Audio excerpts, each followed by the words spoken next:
Hey folks, so as promised I have put together this video here. So this is the video explaining some detail about the Safari windscreen and why I've done it.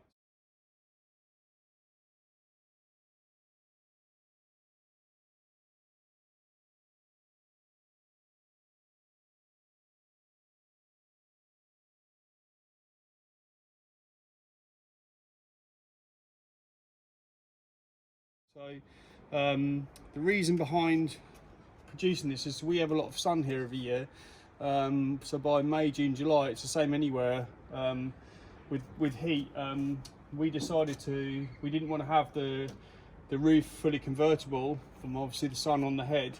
We had this windscreen flat here before, which was fantastic. Even in July and August at 40 degrees, the air was amazing. But the problem we had is that burns your head, the sun burns your head, so you don't really have any other options to put this top on, this canvas hood. But of course with the canvas hood on, then you don't have the option of lowering the windscreen, so you're missing all the air. So the only option I found from doing some research, and it's difficult to just have this section here supporting, because there's nothing that's been made to support just that section there with having the screen flat. So the only option is the Safari windscreen. So I'll just go into some detail and show you so you can see how it works. So basically, if you bring the camera around this way here, I'll just undo these two.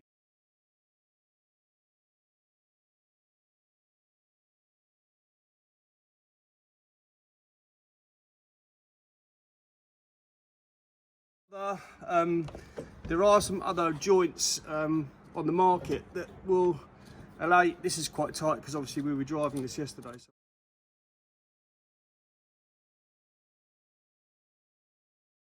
obviously these main joints here are what really allows you to tighten the grip between all of them. And then that one there is tight alone, so you can see this one here is loose. So you can see it's supporting just alone. Now if you're going on a big drive and on a motorway or something, you can really tighten these up. It's dropped there. You can really tighten these up to give maximum protection here from anything dropping. So these two, both sides are now really tight. And again, you could put wing nuts here, I mean, if you wanted to, but I have these two pretty tight. The other benefit as well is if you have these two here extremely tight and also this one here, you'll always have this in the same angle coming outwards. So I mean, they're very good, they're very tight. We did a test drive yesterday, which will be at the end of the video, which will show how they don't even move, which is great. Another benefit as well is the problem we had in the summer here is that I like to drive with the screen completely flat, but my girlfriend, with her hair going everywhere, she gets annoyed kind of later in the day when it gets a bit cooler. She gets annoyed that obviously she's being battered. So one of the benefits of having this is that she can lower it here to kind of this level, or she can lower it here to this level, so she has a bit of air coming in. And also the fact that I can have unlimited air and she can have air coming in here. The other benefit as well is that it's probably around about 30% more air coming in with this section, because when the windscreen's flat here in the summer, when the windscreen's flat, it comes up to this level here. So you have the screen coming here, so you have the wind coming here and obviously coming over. But with this option, you have all the air flat coming in through here, and obviously all the air coming here, because when your screen is flat, you can't get any air coming into the car from the lower sections here. These become completely useless. So that's another benefit. So what I'll do is I'll just go into some more detail on how this works and how this essentially is another screen that I produced. So I produced two at the same time.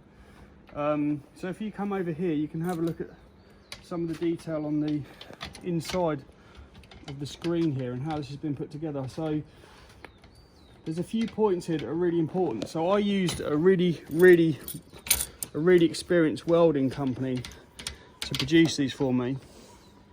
And we made these in cold steel. These have been made from cold steel, but one of the biggest issues that we had with the whole production of these is we lost a day because the guys who made the screen realized that, obviously, I explained to them to start with that this section here, obviously this is a square from here going this way, but obviously you have the glass which is angled here.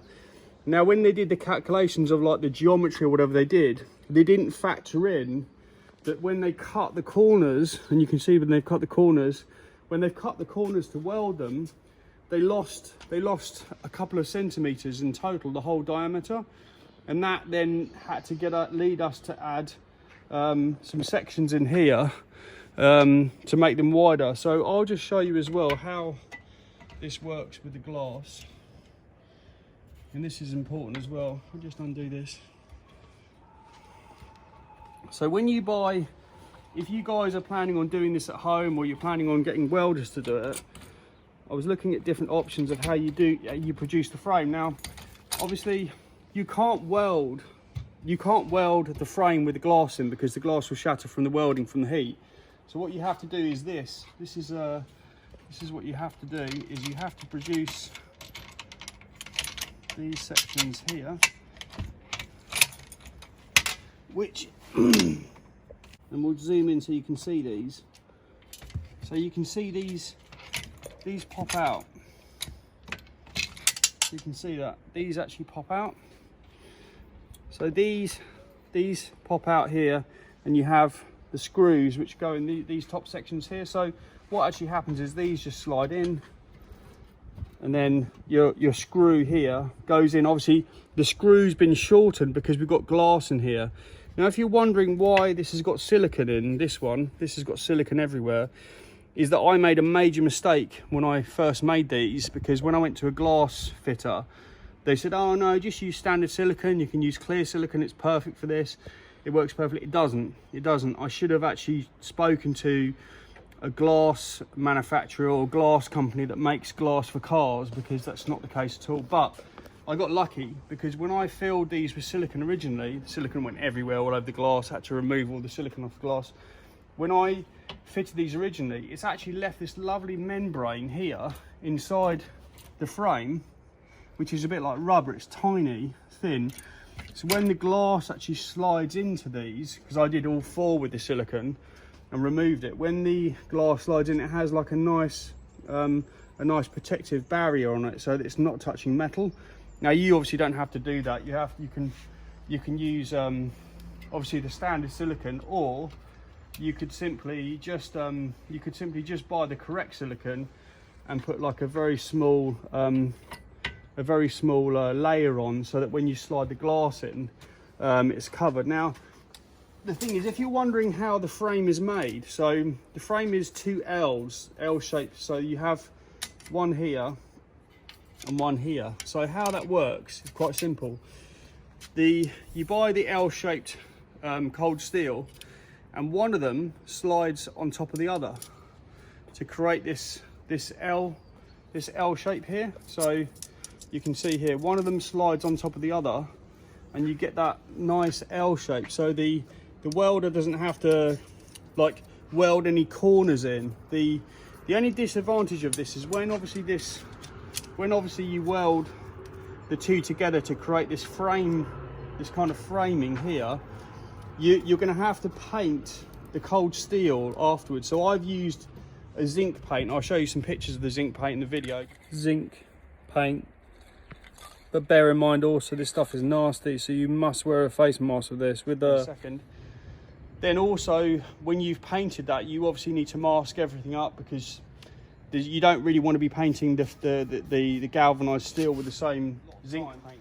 Now the two frames here, if you can see these here, if we zoom in here, these have been welded. These are joints here, and obviously these have been welded so that you can close the frame from the inside. And again, the other one here allows you to close the frame from the inside. And now the other aspect to this as well, when we lift this up, you'll see the bottom section here, we've got welded these two joints here, these points, and these points are the same together.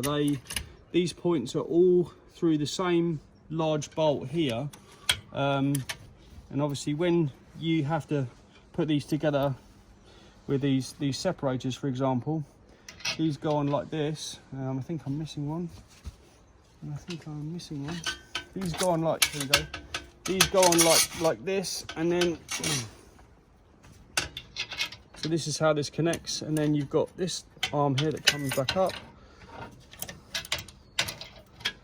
slides in like so. Then you need the washer, and then the wing nut. So this is how I've done mine. This is how, and again, all these joints here I've greased again as well, because if you're using them back and forth, you'll need a good thing to do is to grease these as well. I like using wing nuts because it means I can tighten everything on the go.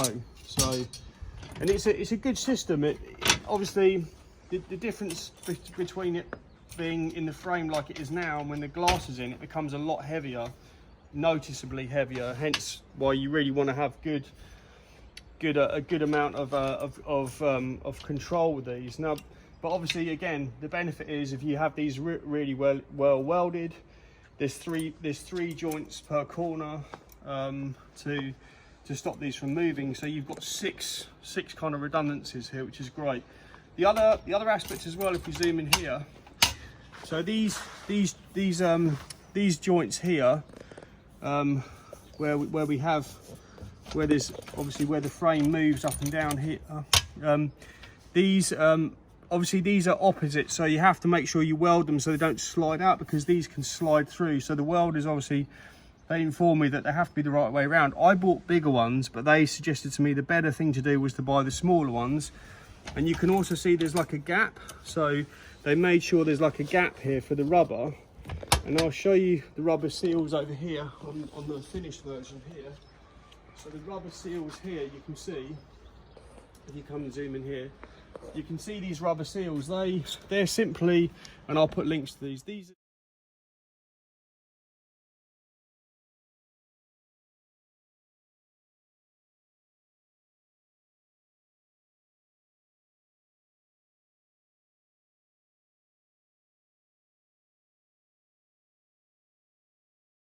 These rubber seals are simply the ones that have that kind of joint into, and they just slide up and grip, and they're perfect. And when we close the window,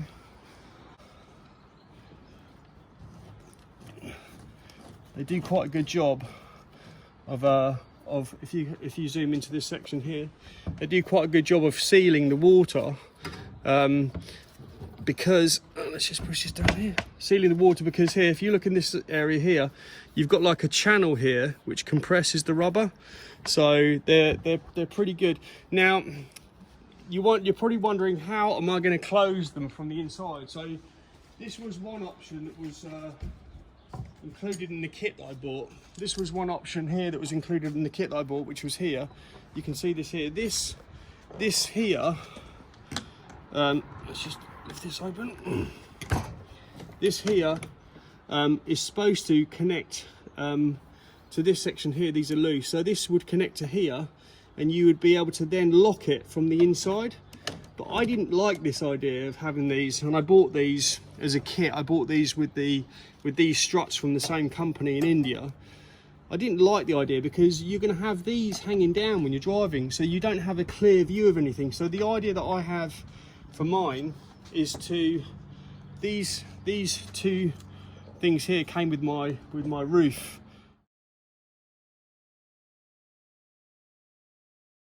When I saw them, and the idea would be is to bury these inside. If you come around here with the screen, is to bury these inside here so they're flush, so they're down here, and then rivet them from the outside. So I'll put 2 rivets in there, and then I can just get like an elastic or some kind of elastic or something to pin these back with some kind of like string or rope or whatever to make them tight, because I didn't want anything permanent. Because again, with having these, you're going to have something that's going to have to be in the way here, and do you really want to have these hanging down here? You know, and that's the question. I mean, you could look to have them from the other side, but it probably doesn't work as well. So you need to have something connected to the screen to be able to bolt it down and pull it so that it's watertight. You can see I've actually So it's literally like watertight here, and you need quite a lot of pressure. With mine, I purchased these ones here. The ones that I've purchased here, these are rubber seals that I've purchased. These rubber seals that I purchased, they're quite big, but they're not as big as the original ones that I bought, which were way too big. And the reason being is that the much bigger seals that I bought, I couldn't get them to go around the corners, so I cut a triangle through them. But again, they weren't complete because you would have had leaking on the corners. So I'll send the instructions. These ones are probably slightly too big, but they're perfect because when they're compressed, you won't have any rainwater coming in. And again, you've got good channels here where the water can run through from the top and it can drip down. Whether they're watertight, I'm not entirely certain. Whether they're totally watertight, maybe there's something else that can be put on the top of the screen to run some water off them. But I mean, they're pretty good. So that's the first element. The second element you need to do is when you put this bonding here, and you can see, if you can zoom in here closer, I've used, for the silicone, I've used some of this here. Now this is professional sealant adhesive, PU seal and bond. This is all nasty stuff. You really need to wear gloves with this. And I mean, I think I went through 30 pairs of gloves when I put this on. So if you zoom in here, you can see where I've put the bond. And one thing, I'll now flip to a video where you can see me masking everything up. And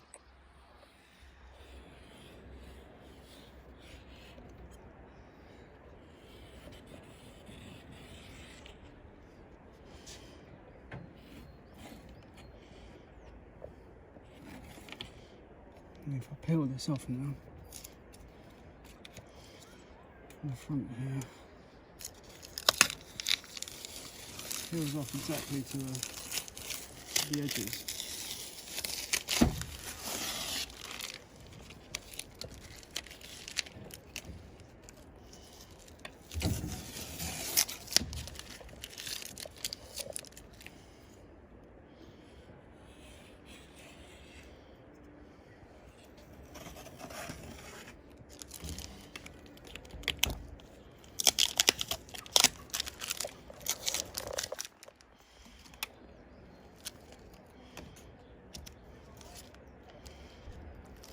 Is what we want, exactly to the edges.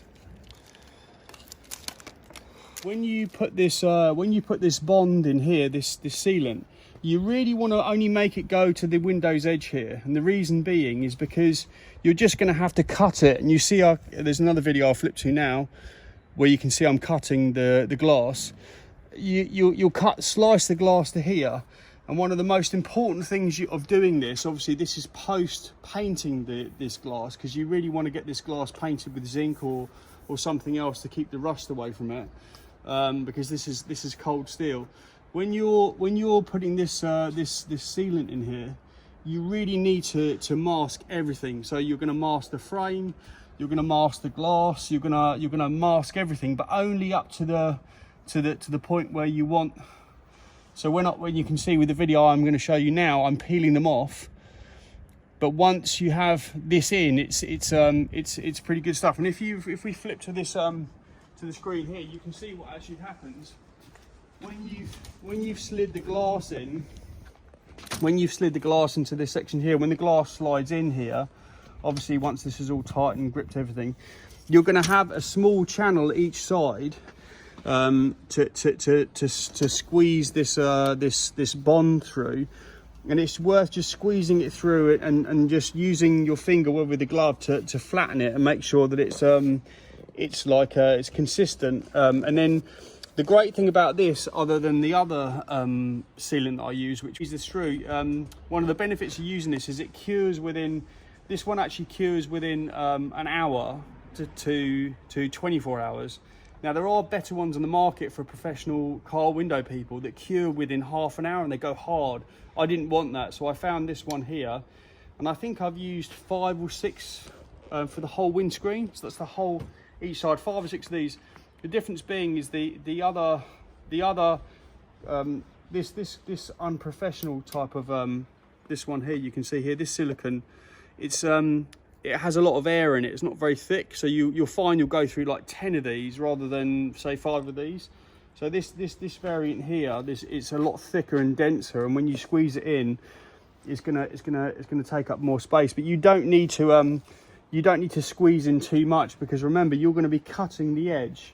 You don't really want to have any of this black left over on the glass, because obviously the more you have left over on the glass, the less glass you're going to have all around. So and if you're worried about, oh, am I going to be losing glass when I have this frame, going to be as, the answer is you're not losing any glass, because the frame here is identical to the frame at the back here. So if we have a look around here, if we have a look around the back section here, inside here, this, if I peel this back here, if you come around this side here, if I peel this section here, the glass sits in here. So this is what you lost in glass this side, and this is what you lost in glass up this side here.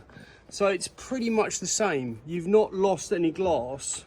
You've not bought a wider picture frame for something. You've bought the same. You've got the same amount of glass as you did before. So that's basically those.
Mira, estoy subiendo como así.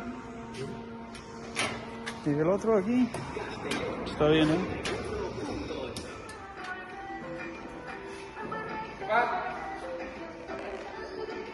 Está funciona bien, ¿eh? Está listo, ¿eh?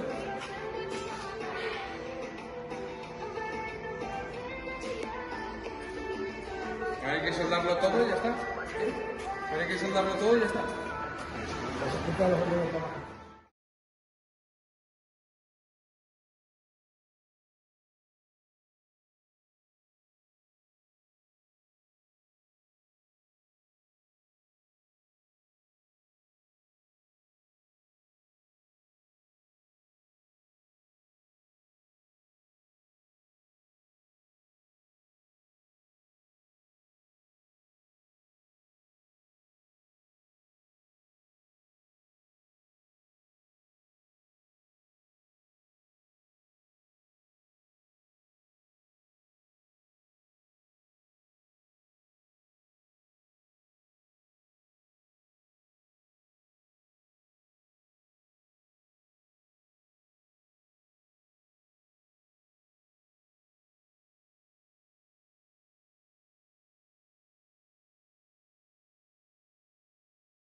Like, it's been a perfect road test.